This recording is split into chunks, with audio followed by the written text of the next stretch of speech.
2026 সালে বাংলাদেশ সামরিক বাহিনীর সক্ষমতায় এক বিশাল পরিমাণে অত্যাধুনিক সামরিক অস্ত্র-শস্ত্রের সরবরাহ পেতে যাচ্ছে বাংলাদেশ, যা দেশের সামরিক শক্তিকে এক নতুন মাত্রায় উন্নীত করবে। 2019 সাল থেকেই বাংলাদেশ সামরিক বাহিনী ধারাবাহিকভাবে অস্ত্র সংগ্রহ করছে এবং সেই ধারাবাহিকতা 2026 সালেও পূর্ণ মাত্রায় বজায় থাকবে। আজকের এই অনুসন্ধানী প্রতিবেদনে আমরা বিস্তারিতভাবে জানব 2026 সালে বাংলাদেশের প্রতিরক্ষা বাহিনীগুলো ঠিক কি গুরুত্বপূর্ণ সামরিক সরঞ্জাম হাতে পেতে চলেছে।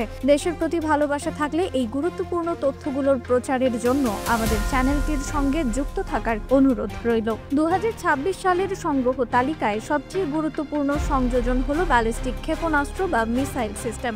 বাংলাদেশ সেনাবাহিনী 2018 সালে প্রথমবার ব্যালিস্টিক মিসাইল কেনার আলোচনা শুরু করে, তবে সামরিক সরঞ্জামটি অত্যন্ত ভারী এবং কৌশলগতভাবে সংবেদনশীল হওয়ায় ক্রয়ের ক্ষেত্রে দীর্ঘ সময় ধরে অপেক্ষা করতে হয়েছে। প্রাথমিক পর্যায়ে চীন এবং তুরস্ক এই দুটি দেশ ছিল বাংলাদেশ সেনাবাহিনীর মূল পছন্দের তালিকায়। পরবর্তীতে বাংলাদেশ সেনাবাহিনী তুরস্কের তৈরি বোরা ব্যালিস্টিক মিসাইল অর্ডার করে। তুরস্কের একাধিক সামরিক উৎপাদনকারী সংস্থা এই বিষয়টি নিশ্চিত করেছিল। যদিও প্রথমে শোনা গিয়েছিল যে বাংলাদেশ সেনাবাহিনী 2024 সালেই বোরা ব্যালিস্টিক মিসাইল ডেলিভারি পাবে, কিন্তু নানা কারণে তা সম্ভব হয়নি। বিশেষ করে তুরস্কের সামরিক সরঞ্জাম উৎপাদনকারী প্রতিষ্ঠানগুলো নিজ দেশের ক্রমবর্ধমান সামরিক চাহিদা পূরণে ব্যস্ত। এর পাশাপাশি রাশিয়া এবং ইউক্রেন যুদ্ধের কারণেও তুরস্ককে অতিরিক্ত ব্যস্ত সময় পার করতে হচ্ছে। বাংলাদেশ সেনাবাহিনী 400 কিলোমিটার রেঞ্জের বোরা ব্যালিস্টিক মিসাইল ডেলিভারি পাবে বলে জানা গেছে। যদিও সামরিক চুক্তি অনুযায়ী বাংলাদেশ 300 কিলোমিটার রেঞ্জের ক্ষেপণাস্ত্র কিনতে সক্ষম, তবে এটির রেঞ্জ সর্বোচ্চ 400 কিলোমিটার পর্যন্ত হতে পারে। প্রাথমিকভাবে বাংলাদেশ এক ব্যাটারি ব্যালিস্টিক মিসাইল অর্ডার করেছে। জানা গেছে পরবর্তীতে তারা এক রেজিমেন্ট ব্যালিস্টিক মিসাইল অর্ডার করার পরিকল্পনা রেখেছে। দীর্ঘমেয়াদী লক্ষ্য হিসেবে বাংলাদেশ সেনাবাহিনী দেশের মাটিতে এ ধরনের ব্যালিস্টিক মিসাইল তৈরি করার প্রস্তুতিও গ্রহণ করেছে, যা জাপানের একটি সামরিক প্রতিবেদনেও উল্লেখ করা হয়েছে। এই তালিকায় বাংলাদেশের জন্য দ্বিতীয় গুরুত্বপূর্ণ সামরিক সরঞ্জাম হল আকাশ প্রতিরক্ষা ব্যবস্থা। বাংলাদেশ সেনাবাহিনী 2026 সালে বহু প্রতীক্ষিত শক্তিশালী আকাশ প্রতিরক্ষা ব্যবস্থা নিজেদের বহরে যুক্ত করতে চলেছে। বাংলাদেশের বর্তমানে কোনো কার্যকর মিডিয়াম রেঞ্জের আকাশ প্রতিরক্ষা ব্যবস্থা নেই। একবিংশ শতাব্দীর সামরিক চ্যালেঞ্জ মোকাবিলায় প্রতিরক্ষা দপ্তর তাই শক্তিশালী এই সিস্টেমটি অর্ডার করেছে। 2019 সাল থেকে এ বিষয়ে তুরস্ক, ব্রিটেন এবং চীনের সাথে দীর্ঘ আলোচনা চলছিল। পরবর্তীতে তুরস্কের তৈরি আকাশ প্রতিরক্ষা ব্যবস্থা কেনার বিষয়টি চূড়ান্ত হয়। তুরস্কের পক্ষ থেকে নিশ্চিত করা হয়েছিল যে বাংলাদেশ সেনাবাহিনী এক রেজিমেন্ট হিসার সিস্টেম অর্ডার দিয়েছে।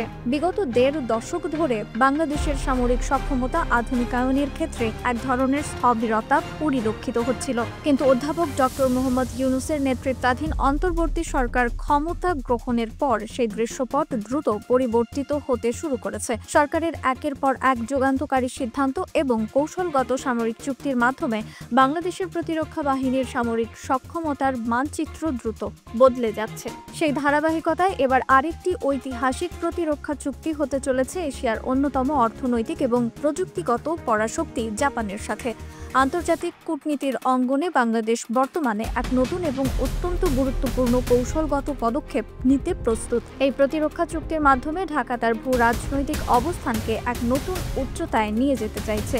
এই উদ্যোগের কেন্দ্রবিন্দুতে রয়েছে জাপান, যারা প্রযুক্তিগত সক্ষমতা এবং অর্থনৈতিক প্রভাবের দিক থেকে বিশ্বের অন্যতম প্রভাবশালী। কূটনৈতিক সূত্রগুলো থেকে জানা গেছে চলতি বছরের মধ্যেই বাংলাদেশের সাথে একটি বিশেষায়িত প্রতিরক্ষা চুক্তি স্বাক্ষর করতে টোকিও ভীষণ আগ্রহী। এই চুক্তির মূল রহস্য বা গোপনীয়তা কি? কেন জাপান হঠাৎ করে সামরিক সরঞ্জাম এবং উন্নত প্রযুক্তি হস্তান্তরের বিষয়ে এতটা উৎসাহী হয়ে উঠেছে? এই উদ্যোগের ভিত্তি রচিত হয়েছিল গত মে মাসে, যখন অন্তর্বর্তী সরকারের প্রধান উপদেষ্টা অধ্যাপক ডক্টর মোহাম্মদ ইউনূস জাপান সফর করেন। সেই সফরে জাপানের প্রধানমন্ত্রী ফুমিও কিশিদা এর সাথে তার আনুষ্ঠানিক বৈঠকে প্রথম এই চুক্তি নিয়ে আলোচনা শুরু হয়েছিল। কূটনৈতিক সূত্রে নিশ্চিত হওয়া গেছে উভয় পক্ষই দ্রুত এই চুক্তিতে নীতিগতভাবে সম্মতি জানিয়েছিল। জাপান সাম্প্রতিক বছরগুলোতে তাদের সামরিক সরঞ্জাম রপ্তানি সংক্রান্ত অত্যন্ত কঠোর আইনগুলোকে শিথিল করেছে। বাংলাদেশের মতো কৌশলগতভাবে অত্যন্ত গুরুত্বপূর্ণ একটি দেশে সামরিক সরঞ্জাম ও উন্নত প্রযুক্তি সরবরাহ করা নিঃসন্দেহে জাপানের আঞ্চলিক প্রভাবকে প্রসারিত করবে এবং চীনের ক্রমবর্ধমান সামরিক ও অর্থনৈতিক প্রভাবকে ভারসাম্য দেওয়ার ক্ষেত্রে সহায়ক হবে। এটি কেবল একটি সাধারণ বাণিজ্যিক লেনদেন নয়, বরং বৃহত্তর ভূ রাজনৈতিক প্রেক্ষাপটে টোকিওর একটি সুদূর প্রসারী কৌশলগত পরিকল্পনা। এই বহুল আলোচিত চুক্তিটির নাম দেওয়া হয়েছে সমরাস্ত্র ও প্রতিরক্ষা প্রযুক্তি বিনিময় চুক্তি। এটি জাপানের নিজস্ব প্রতিরক্ষা নীতি কঠোরভাবে অনুসরণ করে তৈরি করা হয়েছে এবং এর মূল উপাদানগুলো তিনটি প্রধান বিষয়কে অন্তর্ভুক্ত করবে। প্রথমত, প্রতিরক্ষা সরঞ্জাম হস্তান্তর। এই চুক্তির আওতায় বাংলাদেশ নৌ টহলযান, অত্যাধুনিক নজরদারি ব্যবস্থা, উন্নত যোগাযোগ সরঞ্জাম, মোট কথা অপ্রাণঘাতী সামরিক প্রযুক্তির একটি বড় অংশ সরাসরি জাপানের কাছ থেকে সংগ্রহ করতে সক্ষম হবে, যা বাংলাদেশের উপকূলীয় নিরাপত্তা এবং সমুদ্র সীমা নজরদারির মান বহুগুণে বাড়িয়ে দেবে। দ্বিতীয়ত, যৌথ গবেষণা ও প্রযুক্তি বিনিময়। এটি চুক্তির সবচেয়ে গুরুত্বপূর্ণ কৌশলগত দিক।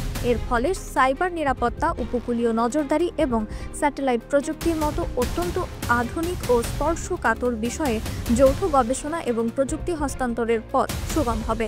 সাইবার নিরাপত্তার মতো ঝুঁকিপূর্ণ ক্ষেত্রে জাপানি প্রযুক্তির সরাসরি সহায়তা পেলে বাংলাদেশের গুরুত্বপূর্ণ তথ্য ভাণ্ডারগুলো সর্বোচ্চ স্তরের নিরাপত্তা পাবে। তৃতীয়ত, কঠোর নিয়ন্ত্রণ ব্যবস্থা। এই চুক্তিতে স্পষ্টভাবে শর্ত জুড়ে দেওয়া হয়েছে যে সরবরাহকৃত সরঞ্জাম বা প্রযুক্তি তৃতীয় কোনো দেশে কোনোভাবেই হস্তান্তর করা যাবে না। এর মাধ্যমে সামরিক প্রযুক্তির ক্ষেত্রে কঠোর আন্তর্জাতিক নিয়মকানুন বজায় রাখা হবে। যদি এই ঐতিহাসিক চুক্তিটি চূড়ান্তভাবে স্বাক্ষরিত হয়, তবে বাংলাদেশ প্রতিরক্ষা সক্ষমতা বৃদ্ধি, আধুনিক প্রযুক্তি ও বিশেষ সক্ষমতা অর্জন এবং আর্থিক সুবিধার মতো সুদূর প্রসারী লাভ অর্জন করবে। নিরাপত্তা বিশ্লেষক মেজর জেনারেল অবসরপ্রাপ্ত আনোয়ার মনিরুজ্জামান মনে করেন, যেহেতু এই চুক্তিতে বাংলাদেশের ওপর কোনো বাধ্যতামূলক কঠোর সামরিক শর্ত চাপানো হয়নি, তাই এটি অত্যন্ত সহায়ক হবে। তবে এই কৌশলগত পদক্ষেপে একটি গুরুতর চ্যালেঞ্জের দিকও লুকিয়ে আছে। বাংলাদেশ তার সামরিক সহযোগিতার ক্ষেত্রে দীর্ঘকাল ধরে চীনের সাথে নিবিড় সম্পর্ক বজায় রেখে চলেছে। জাপানের সাথে এই কৌশলগত অংশীদারিত্বের পথে অগ্রসর হলে স্বভাবতই চীনের মধ্যে কিছুটা অস্বস্তি তৈরি হতে পারে। কূটনৈতিক সূত্রগুলো তাই সতর্ক করে বলেছে, ঢাকাকে এখন এই বৃহৎ শক্তিগুলোর মধ্যে কৌশলগত ভারসাম্য বজায় রেখে অত্যন্ত সতর্কতার সাথে এগিয়ে যেতে হবে। চীন এবং জাপানের মধ্যে কৌশলগত প্রতিযোগিতা বর্তমানে তীব্র অবস্থায় রয়েছে। তবে জাপান এই সমরাস্ত্র ও প্রতিরক্ষা প্রযুক্তি বিনিময় চুক্তি ভারত, সিঙ্গাপুর, ভিয়েতনাম, ফিলিপাইন এবং মঙ্গোলিয়ার মতো এশিয়ার আরও বেশ কয়েকটি দেশের সাথেই এরই মধ্যে স্বাক্ষর করেছে। সব মিলিয়ে জাপানের সাথে এই বিশেষায়িত প্রতিরক্ষা চুক্তি বাংলাদেশের জন্য একটি উইন উইন পরিস্থিতি তৈরি করার সম্ভাবনা রাখে।